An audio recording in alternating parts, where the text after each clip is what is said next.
बच्चों, आप लोग भारत के विदेश संबंध अभी पढ़ रहे हैं, चौथा अध्याय। उसमें हमने आधे से ज़्यादा अध्ययन कर लिया है और अब जो है आज पाकिस्तान के साथ युद्ध और शांति पढ़ेंगे।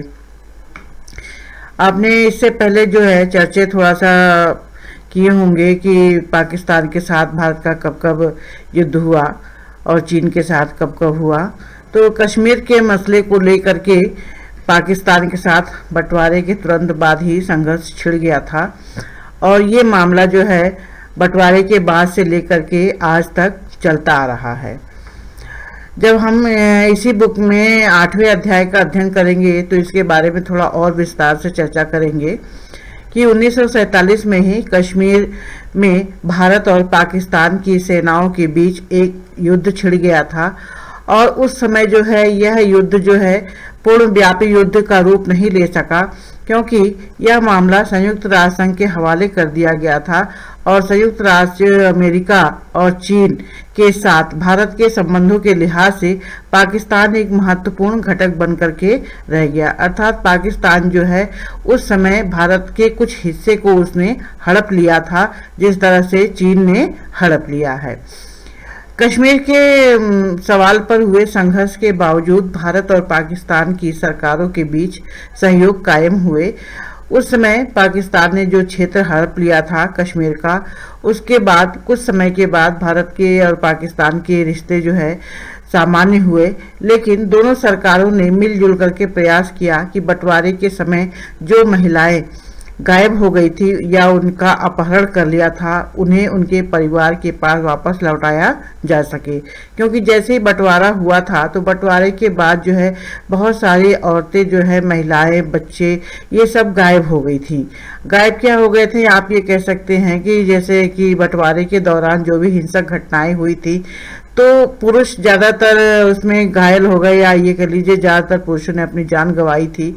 तो जो महिलाएं बची थी वो अपनी जान को बचाने के लिए या तो दूसरे से धर्म के लोगों के साथ उन्होंने अपना विवाह कर लिया या फिर उनको गायब कर दिया गया।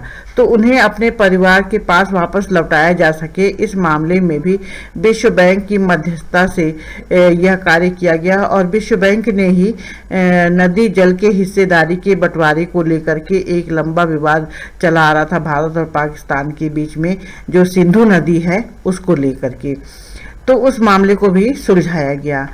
नेहरू और जनरल अयूब खान ने सिंधु नदी के जल संधि पर सन 1960 में हस्ताक्षर किए और भारत पाकिस्तान में नरमी गर्मी के बावजूद इस संधि पर अमल अभी भी आज भी होता रहा। जो सिंधु नदी का जल है उसका मामला, उसके मामले को लेकर जो भारत पाकिस्तान ने समझौता किया था, हस्ताक्षर किया था, वो आज भी कायम है।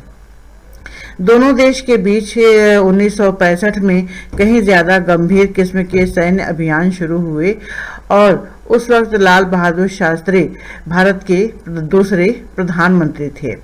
तो 1965 के समय में नेहरू की मृत्यु हो चुकी थी और उस समय दूसरे प्रधानमंत्री पंडित जवाहरलाल नेहरू के स्थान पर अब लाल बहादुर शास्त्री थे।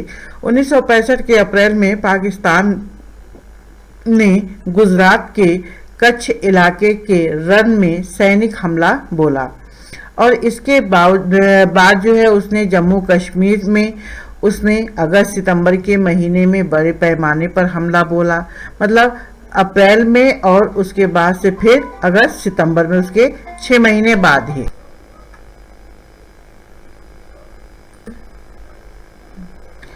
इसके बाद जम्मू कश्मीर में सितंबर के महीने में बड़े पैमाने पर उसने हमला बोला। तो पाकिस्तान के नेताओं को इस बात की उम्मीद थी कि जम्मू कश्मीर की जनता उसका समर्थन करेगी, क्योंकि वो ऐसा सोचने लग गए थे कि जम्मू कश्मीर में जो जनता है वो मुस्लिम है, इसलिए वो पाकिस्तान का समर्थन करेगी। लेकिन ऐसा नहीं था। कश्मीर के मोर्चे पर पाकिस्तानी सेना की बढ़त को रोकने के लिए प्रधानमंत्री लाल बहादुर शास्त्री ने पंजाब की सीमा की तरफ से जवाबी हमला करने का आदेश दिया। मतलब जम्मू कश्मीर को छोड़ करके, गुजरात को छोड़ करके तीसरे तरफ से रास्ता जो पंजाब का पाकिस्तान से मिला हुआ है, वहां से उन्होंने हमलों के बीच में काफी युद्ध हुआ, घनघोर लड़ाई भी। भारत की सेना आगे बढ़ते हुए लाहौर के नजदीक तक पहुंच गई, अर्थात पाकिस्तानी सैनिकों को भगाते हुए सब तरफ से वो कहां तक पहुंच गई, उनके घर अर्थात लाहौर तक। संयुक्त राष्ट्र संघ के हस्तक्षेप से इस लड़ाई का अंत हुआ और बाद में भारतीय प्रधानमंत्री लाल बहादुर शास्त्री और पाकिस्तान के जनरल अयूब खान के बीच में 1966 में ताशकंद समझौता हुआ। ताशकंद सोवियत संघ रूस में था जब शीत युद्ध का दौर चल रहा था, फिर बाद में ये ताशकंद जो है वहां से अलग हो गया। तो जनरल अयूब खान और भारत के प्रधानमंत्री लाल बहादुर शास्त्री के बीच में ताशकंद में समझौता हुआ और सोवियत संघ ने इसमें मध्यस्थता की भूमिका निभाई, अर्थात बीच की भूमिका निभाई थी। हालांकि 1965 की लड़ाई में भारत ने पाकिस्तान को बहुत ज़्यादा क्षति पहुंचाई, लेकिन इस युद्ध से भारत की कठिन आर्थिक स्थिति और भी ज़्यादा उसके ऊपर भार पड़ गया।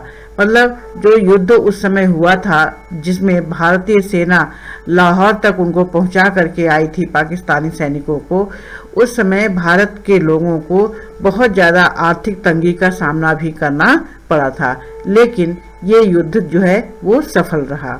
इसी क्रम में अब आप आगे अध्ययन करेंगे बांग्लादेश युद्ध।